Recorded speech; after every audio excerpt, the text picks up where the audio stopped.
इसलिए वह तेरी जो सौ है ना कुशल्या, उसका पढ़ाया हुआ है। ये उसका षड्यंत्र है, ये उसका है, सब कुछ उसी ने भक्त को बाहर भेजा हुआ है, इत्यादि इत्यादि। बेचारी कुशल्या को पता भी नहीं है ये क्या हुआ है क्या नहीं हुआ है, पर मंत्रा जो है वह इस प्रकार की पट्टी पढ़ा रही है।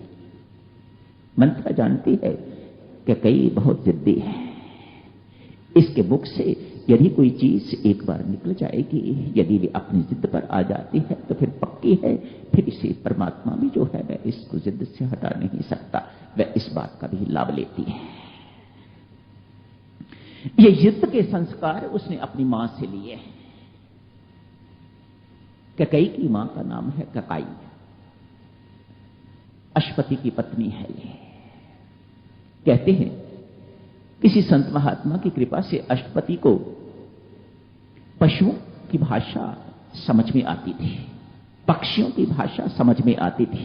ये कीड़े मकोड़े चींटी इत्यादि जो रेंगते हैं, इनकी भाषा समझ में आती थी। वे आपस में क्या बोलते हैं वे अश्वपति समझ आते थे। एक शर्त रखी थी महात्मा ने, यदि इनकी वार्तालाप इनकी चर्चा को तू किसी को बताएगा तो तेरे सिर के 1000 टुकड़े हो जाएंगे। इसलिए ये बात अपने तक ही रखना। वे क्या बातचीत हो रही है, क्या आपस में वार्तालाप कर रहे हैं, क्या चर्चा हो रही है आपस में, दो पशु दो पक्षी दो चींटा चींटी इत्यादि आपस में क्या चर्चा कर रहे हैं, इसका भेद किसी को ना देना। जिस दिन तू भेद दे देगा उस दिन तेरे सिर के 1000 टुकड़े हो जाएंगे। आज दोनों पति पत्नी बैठे हुए हैं, कैकेयी की मां बैठी है, कैकेयी के पिता बैठे हैं। एक चींटी अपने मुख में छोटा सा चावल का दाना लिए जा रही है, आगे से एक और चींटी मिलती है, आपस में कोई बातचीत होती है, ये समझ आते हैं, ये सुन लेते हैं बातचीत और उसे समझ लेते हैं क्या कह रही है। चींटी कह रही है मैं बहुत भूखी हूं, ये चावल का दाना मुझे दे दे। जिसके मुख में चावल का दाना है वह कहती है नहीं तू उच्च जाति की है, मैं तुझे नहीं दूंगी चावल का दाना। ये सुन के तो अश्वपति हंसने लग जाते हैं। कैकेयी की माता ने कारण पूछा, आप मूर्ख तो नहीं हो, कोई ना कोई बात तो है, क्यों हंसे हो, मुझे कारण बताओ। कुछ बताए ना, मैं बता नहीं सकता। ये दो चींटियां आई हैं आपस में, इनकी बात सुन के इनको देख के तो मैं ऐसे मेरे मुख से हंसी निकल गई। नहीं क्या बात है, बहुत आग्रह कर रही है और ये मना कर रहे हैं कि कई मेरे से ये बात ना पूछ, मैं तुम्हें बता नहीं सकता, और मैं यदि तुम्हें बताऊंगा तो मैं तुम्हें सच कहता हूं मेरे सिर के उसी वक्त 1000 टुकड़े हो जाएंगे, मैं मर जाऊंगा। कि कई कहती है सो व्हाट, कोई बात नहीं, मुझे बात बताओ। ऐसा नहीं कि महिलाएं ही ऐसी, कोई भी हो सकता है, पर यहां पर कैकेयी की मां की बात चल रही है। जब जिद को पकड़ लिया राजा अश्वपति ने सोचा मरना निश्चित है, इसको बताना ही पड़ेगा, ये इस प्रकार से मानेगी नहीं, और यदि मरना ही है मुझे तो चलो काशी चलते हैं, हो सकता है इसकी जिद में कुछ फीकापन आ जाए, और यदि मुझे मरना ही है भाई तो मैं वहां मरूंगा, यहां क्यों मरूं, चलो काशी में चल के मरता हूं। ले गए वहां पर, लेके जाके क्या देखते हैं वहां पर कुछ दिन व्यतीत हुए, लेकिन इसने अपना आग्रह नहीं छोड़ा। वो आपने बात नहीं मुझे बताई अभी तक, क्या मुझे बताओ क्या बात। पुनः कहते हैं अरे मैं मर जाऊंगा यदि मैंने बात बता दी तो, लेकिन वह इस बात का परवाह नहीं करते। आखिर एक दिन किसी पेड़ के नीचे बैठे हुए हैं, क्या देखते हैं एक कुआं है, एक बकरा एवं बकरी दोनों आपस में वार्तालाप चर्चा कर रहे हैं। बकरी कहती है यदि तुम चाहते हो कि मैं तेरे घर बसी रहूं तो कुएं में जो घास है वह मुझे निकाल के दे। बकरा कहता है देख, कुएं में जाना या मुख अपना डालना, मैं कुएं में गिर जाऊंगा तो मैं मर जाऊंगा, ऐसी जिद ना कर, मैं उसमें से घास नहीं निकाल सकता, मानो तू मुझे मौत के मुंह में भेज रही है। बकरी भी कैकेयी की तरह ही कहती है सो व्हाट, मुझे घास ला के दीजिएगा। बकरा जब देखता है कि ये जिद पर आ गई हुई है तो अपने सींगों से उसे लहूलुहान कर देता है। बहुत मारता है उसे, बहुत मारता है और मार मार के उसे लहूलुहान कर देता है, जब तक बकरी उससे हाथ जोड़ के तो क्षमा याचना नहीं करती। अश्वपति को एक बिंदु मिल गया। चल घर चल के तो तुम्हें बताऊंगा वह चिंता चिंती आपस में क्या बातचीत कर रहे थे। घर आके बिल्कुल अश्वपति जी महाराज ने कैकई की मां से वही व्यवहार किया है जो बकरे ने बकरी के साथ किया था, और तब तक नहीं छोड़ा जब तक उसने क्षमा याचना नहीं कर ली। कैकई पर भी अपनी मां के संस्कार उसी प्रकार के आए हुए हैं। कैकई को भवन में चली गई है, सब चीज हो गई है तय। वो भवन में जाके तो वह लेट गई है। माताओं सज्जनों, उसी वक्त राजा दशरथ का आगमन होता है। राजा दशरथ बहुत भरोसा लेके तो कैकई के पास जा रहे हैं।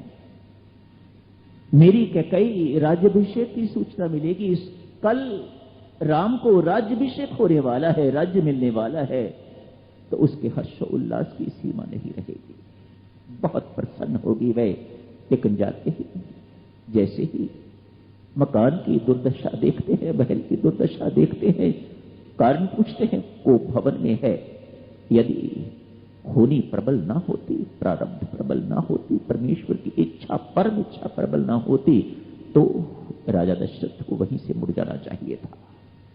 इतना शुभ अवसर है कल, इतना शुभ समाचार है इस वक्त। ये को भवन में चली गई है तो मुझे इसका मुख नहीं देखना चाहिए, लेकिन परिस्थिति इसकी दुर्बलता को भी जानती है।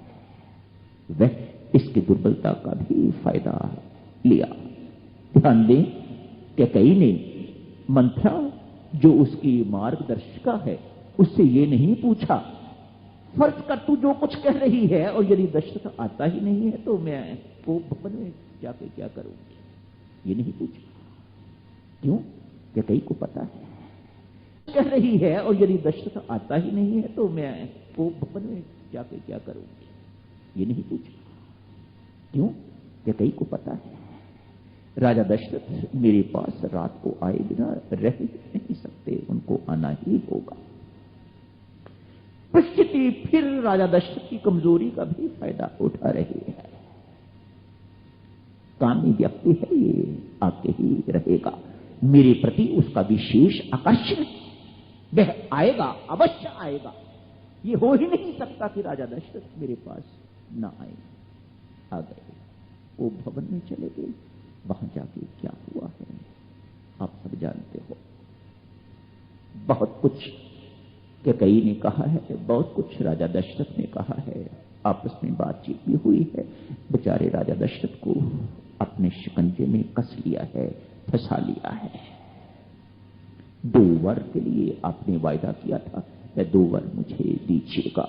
भरत को राज्य दीजिएगा एवं राम को 14 वर्ष का वनवास दीजिएगा। ये तय हो गया है। राजा दशरथ बहुत कुछ कहते हैं, लेकिन एक बात आज आपने पढ़ी होगी, कैकई बहुत स्पष्ट कहती है, मैं अपनी सौत का सुख नहीं देख सकती।